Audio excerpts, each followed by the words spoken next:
It is now my turn to turn the podium over to our moderator, Michelle Lair, for our first panels. Michelle is the Director of Academic Programs at the North Carolina Community College System, one of our state system partners. We're going to shift to our funders panel, and it is my pleasure to ask our funders, prior and current, of our Credential As You Go project to answer a question as well. And that question is, why are you funding Credential As You Go? And why is this a topic that is important in terms of an investment for change? So we have three funders who are joining us today. Our first is Chauncy Lennon.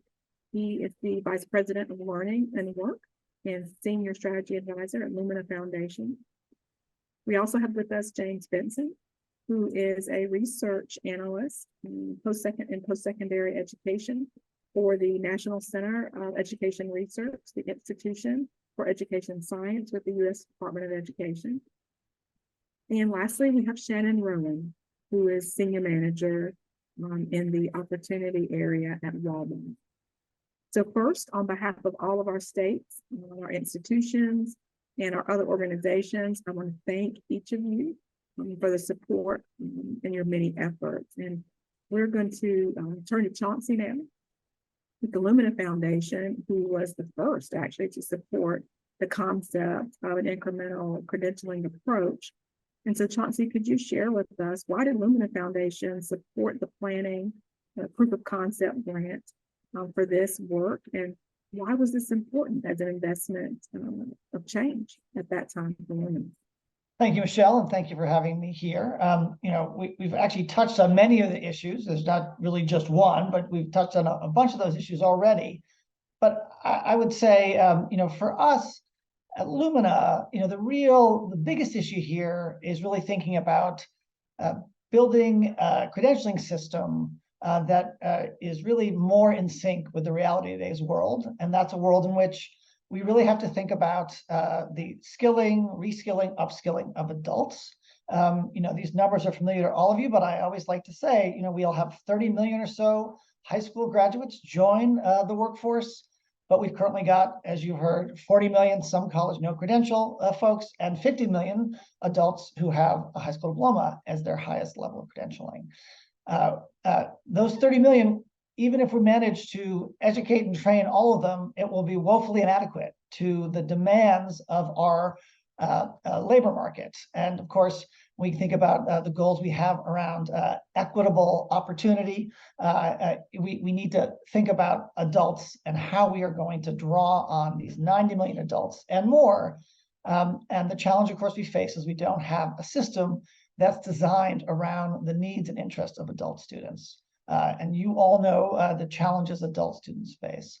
And so I think we saw Credentialing As You Go really as one of the most promising innovations out there about how the system needs to transform itself to be better aligned with the needs and interests of adults. And I think we believe that that also unlocks questions of equity, because we know that many of the adults we're talking about are from groups of color, low-income students, first-generation students, folks who face the greatest disadvantage when they try to enter the labor market.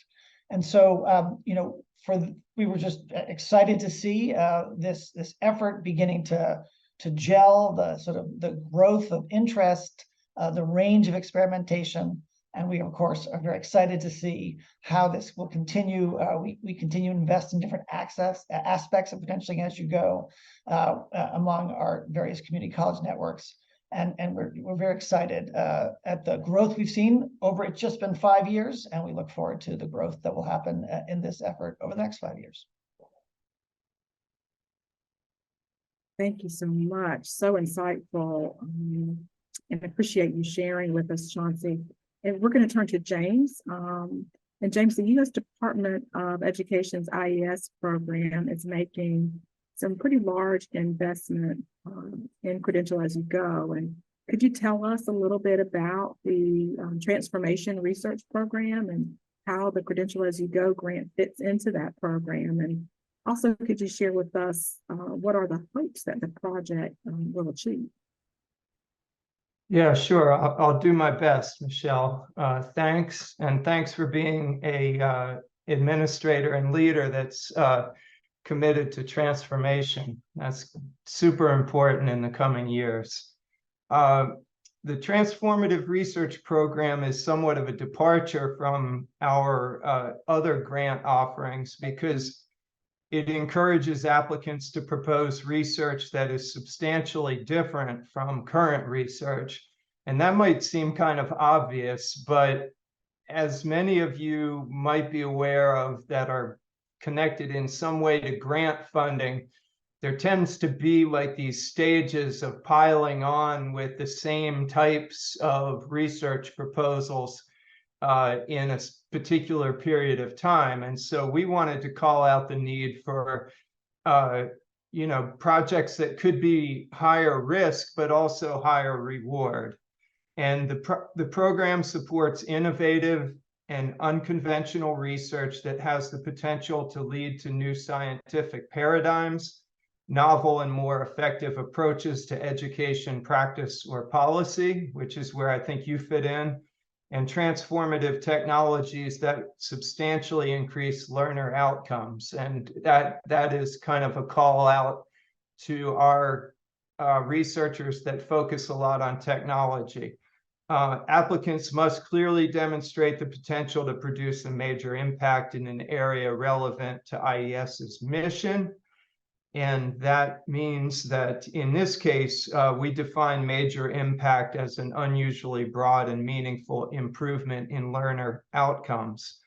And I want to highlight just 3 parts of our mission. One is increasing access to and achievement in high quality education for all learners from early childhood through adulthood, increasing equity in academic outcomes for groups of historically underrepresented learners, and improving access to, persistence in, progress through, and completion of post-secondary education.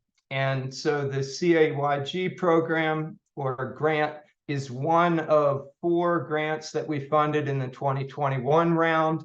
And I will note that it is the only grant that we are funding that has a clear post-secondary focus. So what do we hope from this grant? And Nan, I hope these are things that we've already kind of agreed on. First is to develop a significant number of credentials that are integrated into college and university systems. And I would add to that, we hope that these are credentials and pathways that will not disappear when the grant funding ends. Not that we're, saying that the grant funding is ending anytime soon, but just we want these to be survivable credentials, and we want them to be things that are embedded in and that are created in collaboration with the systems, the administrators, and possibly and hopefully the instructors as well. In the community college sector, we hope that you'll develop a set of entry-level courses and credentials that provide meaningful skills that are valuable to employers while also providing pathways into higher level courses and credentials.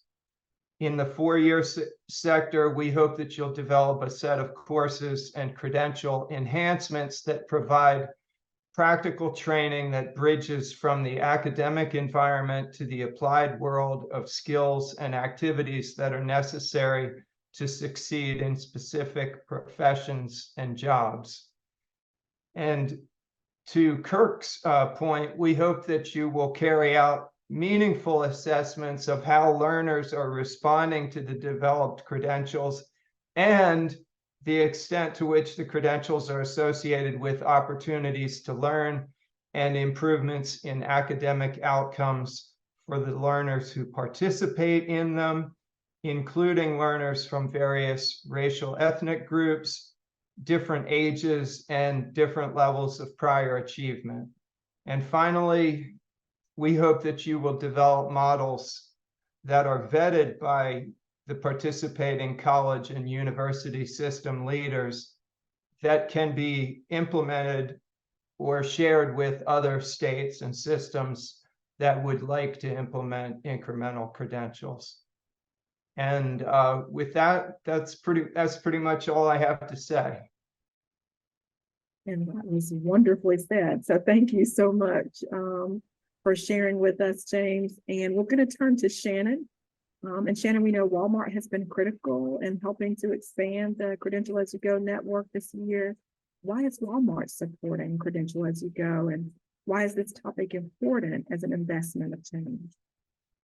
Great questions. Thank you.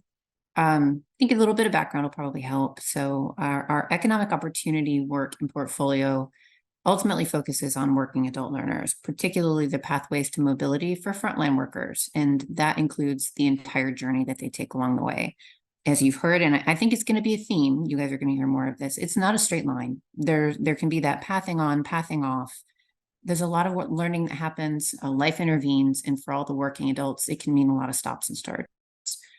So we think that the transparent recognition and valuation of all of the individual skills is a core need in creating that open talent kind of marketplace. It will value the skills that the learners get along the way, rather than just that credential at the end. You can get 112 credit hours toward a degree, and if you have no degree to show for it, there's not always the recognized value in the learning for the employer or for that learner. They have no way to articulate it.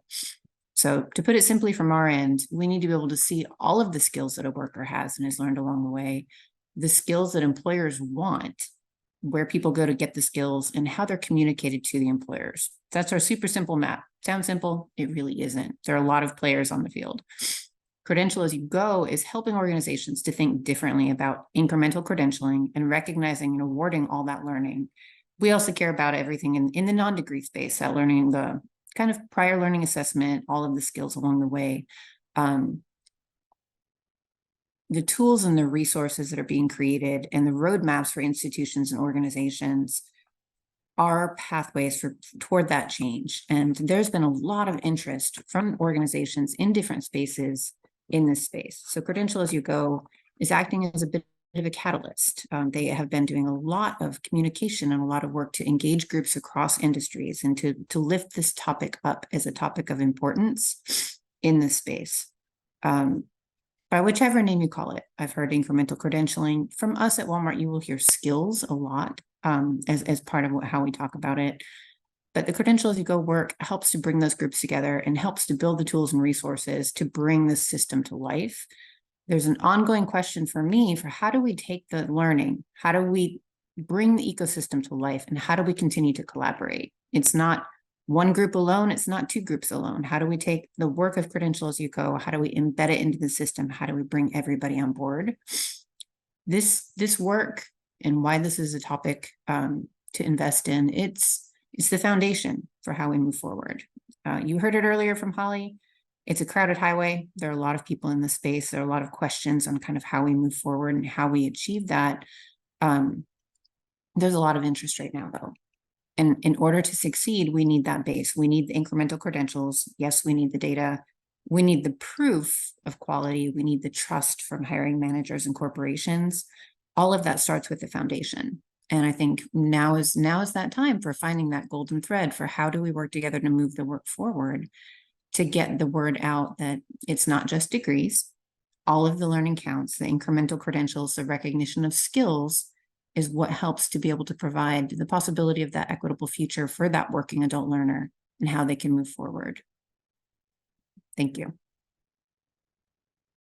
This has been tremendous. I think that we can all agree that higher education is definitely changing, and our workforce certainly has needs, and our learners need some clear barrier-free paths to move into higher education or learning, whatever that shape may take for them, and into the workforce. So I'm excited about some of the thought leadership that we have here today, and the work that you guys have done. You are all leaders of change, and we're so grateful for the support that you're providing to our states, our higher education institutions, and our credentialing organizations. So grateful for your insight today and for sharing. And now I'm going to actually